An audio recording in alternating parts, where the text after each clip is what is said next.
ಗುಬ್ಬಿ ತಾಲೂಕಿನ ಸಾರ್ವಜನಿಕ ಆಸ್ಪತ್ರೆ ಮತ್ತು ಬೆಂಗಳೂರಿನ ಶಂಕರ್ ಐ ಫೌಂಡೇಶನ್ ಏರ್ಪಡಿಸಿದ್ದ ಕಣ್ಣಿನ ಶಸ್ತ್ರಚಿಕಿತ್ಸಾ ಶಿಬಿರ ಯಶಸ್ವಿಯಾಯಿತು.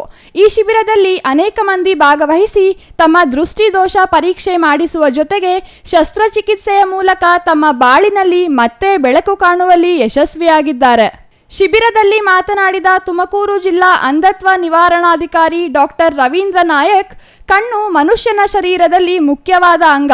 ಮನುಷ್ಯನಿಗೆ ವಯಸ್ಸಾದಂತೆ ಕಣ್ಣಿನ ಪೊರೆ ಬರುವುದು ಸಹಜ. ಆ ಪೊರೆ ಶಸ್ತ್ರಚಿಕಿತ್ಸೆಯ ಮೂಲಕ ತೆಗೆದು ಲೆನ್ಸ್ ಅಳವಡಿಕೆ ಮಾಡಲಾಗುವುದು ಎಂದು ಹೇಳಿದರು. ಈ ಶಿಬಿರದಲ್ಲಿ ಸುಮಾರು 180 ಮಂದಿಯನ್ನು ಶಸ್ತ್ರಚಿಕಿತ್ಸೆಗೆ ಆರಿಸಲಾಗಿದೆ. ಶಸ್ತ್ರಚಿಕಿತ್ಸೆ ನಂತರ ವ್ಯಕ್ತಿ ಗಾಳಿಯಲ್ಲಿ ಓಡಾಡಬಾರದು, ಕನ್ನಡಕ ಸತತವಾಗಿ ಧರಿಸಬೇಕು ಎಂದರು. ಗುಬ್ಬಿ ತಾಲೂಕಿನಲ್ಲಿ ಡೆಂಗ್ಯೂ ರೋಗ ಹರಡದಂತೆ ನಿಗಾ ವಹಿಸಲಾಗಿದೆ. ಈ ಬಗ್ಗೆ ಆರೋಗ್ಯ ಸಚಿವರು ಸೂಚನೆ ನೀಡಿದ್ದಾರೆ ಎಂದರು. ಡೆಂಗು ಅನ್ನೋ ಒಂದು ಕಾಯಿಲೆಗೆ ಪ್ರತ್ಯೇಕವಾಗಿ ರೋಗವಾಹಕ ಆಶ್ರಿತ ರೋಗಗಳ ನಿಯಂತ್ರಣಾಧಿಕಾರಿಗಳು ಅಂತೇಳಿ ಜಿಲ್ಲಾ ಮಟ್ಟದಲ್ಲಿ ಒಬ್ಬರು ಅಧಿಕಾರಿ ಇರ್ತಾರೆ. ಹಾಗಾಗಿ ಅವರು ಈ ಕಾರ್ಯಕ್ರಮವನ್ನು ಮೇಲುಸ್ತುವಾರಿ ಮಾಡ್ತಾ ಇರ್ತಾರೆ. ಇದರ ಜೊತೆಗೆ ಸಹಜವಾಗಿ ಈ ಥರ ಕಾಯಿಲೆಗಳು ಜಾಸ್ತಿ ಆದಾಗ ನಿಮಗೆಲ್ಲ ಗೊತ್ತಿರೋ ಹಾಗೆ ಮಾನ್ಯ ಆರೋಗ್ಯ ಮಂತ್ರಿಗಳು ಕೂಡ ಇದ್ರ ಬಗ್ಗೆ ಸಾಕಷ್ಟು ಸೂಚನೆಗಳನ್ನು ಕೊಟ್ಟಿರ್ತಾರೆ.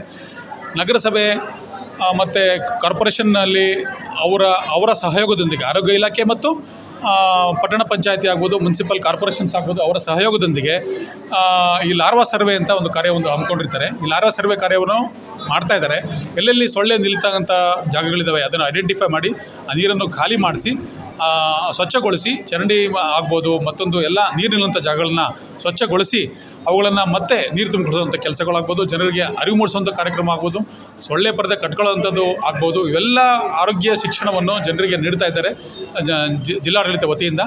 ಹಾಗಾಗಿ ನಮ್ಮ ತುಮಕೂರಿನಲ್ಲಿ ಇದ್ರ ಬಗ್ಗೆ ಈ ಡೆಂಗು ಕಾಯಿಲೆ ಬಗ್ಗೆನೂ ಕೂಡ ನಮ್ಮ ಜಿಲ್ಲಾಧಿಕಾರಿಗಳು ಮತ್ತು ಆರೋಗ್ಯ ಇಲಾಖೆ ವತಿಯಿಂದ ಸಾಕಷ್ಟು ಪ್ರಿವೆಂಟಿವ್ ಮೆಷರ್ಸನ್ನು ತಗೊಳ್ತಾ ಇದ್ದೇವೆ.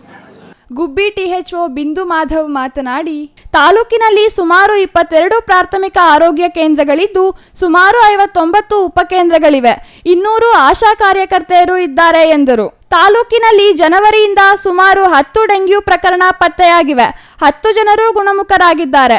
ತಾಲೂಕಿನಲ್ಲಿ ಯಾವುದೇ ಸಾವು ಸಂಭವಿಸಿಲ್ಲ. ಈಗ ಮಳೆಗಾಲ ಆರಂಭವಾಗಿದ್ದು ಗುಂಡಿಗಳಲ್ಲಿ ನೀರು ನಿಲ್ಲುತ್ತದೆ. ನೀರು ನಿಂತರೆ ಸೊಳ್ಳೆಗಳು ಉತ್ಪತ್ತಿಯಾಗಿ ಸಾಂಕ್ರಾಮಿಕ ರೋಗ ಹರಡಲು ಕಾರಣವಾಗಲಿವೆ. ಗ್ರಾಮ ಪಂಚಾಯಿತಿ ಪಿಡಿಒ ಮತ್ತು ಶಾಲಾ ಶಿಕ್ಷಕರ ಮೂಲಕ ಸ್ವಚ್ಛತೆ ಬಗ್ಗೆ ಜನರಲ್ಲಿ ಜಾಗೃತಿ ಮೂಡಿಸಲಾಗುತ್ತಿದೆ ಎಂದರು. ತಾಲೂಕಿನಲ್ಲಿ ಪ್ರತಿ ಗ್ರಾಮದಲ್ಲೂ 15 ದಿನಗಳಿಗೊಮ್ಮೆ ಲಾರ್ವಾ ಸರ್ವೆ ಮಾಡಲಾಗುತ್ತಿದೆ. ಡೆಂಗ್ಯೂ ಲಕ್ಷಣಗಳು ಮೂಗಿನಲ್ಲಿ ರಕ್ತ ಬರುವುದು, ಹೊಟ್ಟೆ ನೋವು, ಮೈಕೈ ಕಡಿತ ಮುಂತಾದ ಲಕ್ಷಣ ಕಂಡುಬಂದಲ್ಲಿ ಕೂಡಲೇ ಚಿಕಿತ್ಸೆ ಪಡೆಯುವಂತೆ ಅವರು ಸಲಹೆ ನೀಡಿದರು. ಈಗ ಏನಂದರೆ ತಾಲೂಕಿನಲ್ಲೆಲ್ಲ ಇಡೀ ನಮ್ಮ ಜಿಲ್ಲೆಯಲ್ಲೆಲ್ಲ ಸಹಿತ ಅನಿರೀಕ್ಷಿತವಾಗಿ ಮುಂಗಾರು ಶುರುವಾಗಿದೆ. ಮಳೆ ಪ್ರಮಾಣ ಇನ್ನೂ ಅಧಿಕವಾಗಿದೆ. ಈ ಸಂದರ್ಭದಲ್ಲಿ ಏನಾಗ್ತದೆ, ಎಲ್ಲೆಲ್ಲಿ ಗುಂಡಿಗಳಿದ್ದಾವೆ, ಎಲ್ಲೆಲ್ಲಿ ನೀರು ನಿಲ್ಲಕ್ಕೆ ತಾಣಗಳು ಸೃಷ್ಟಿಯಾಗುತ್ತೆ, ಅಲ್ಲೆಲ್ಲ ನೀರೆಲ್ಲ ನಿಂತ್ಕೊಂಡ ಸಂದರ್ಭದಲ್ಲಿ ಏನಾಗುತ್ತೆ, ನಮ್ಮ ಸೊಳ್ಳೆಗಳು ಮೊಟ್ಟೆ ಇಟ್ಬಿಟ್ಟು ಬರಿ ಮಾಡ್ತವೆ. ಸೊ ಈ ಒಂದು ಕಾರ್ಯಕ್ಕೋಸ್ಕರ ನಾವೇನು ಮಾಡಿದ್ದೇವೆ, ಶಾಲಾ ಶಿಕ್ಷಕರಿಗೆ, ವಿಜ್ಞಾನ ಶಿಕ್ಷಕರಿಗೆ ಮತ್ತು PDOಗಳಿಗೆ ಎಲ್ಲ ನಾವೆಲ್ಲ ಒಂದು ತರಬೇತಿ ಕೊಟ್ಟಿದ್ವಿ. ಏನು ತರಬೇತಿ ಕೊಟ್ಟಿದ್ದೀವಿ ಅಂದರೆ, ಡೆಂಗ್ಯೂ ಯಾವ ರೀತಿ ಬರುತ್ತೆ, ಯಾವ ರೀತಿ ಕಂಟ್ರೋಲ್ ಮಾಡಬೇಕು. ಶಿಕ್ಷಕರಿಗೆ ಯಾಕೆ ಕೊಟ್ಟಿದ್ದೀವಿ ಅಂದರೆ, ಮಕ್ಕಳ ಮುಖಾಂತರ ಸಮಾಜಕ್ಕೆ ಒಳ್ಳೆಯ ಸಂದೇಶ ಹೋಗುತ್ತೆ. ಯಾಕಂದರೆ ಮಕ್ಕಳು ಮಾತನ್ನ ಮನೇಲಿ ಕೇಳಲೇಬೇಕಾಗತ್ತೆ.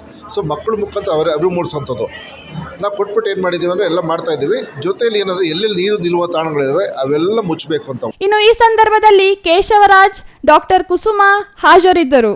ರಂಗನಾಥ್ ಗುಬ್ಬಿ, CTV ನ್ಯೂಸ್, ತುಮಕೂರು.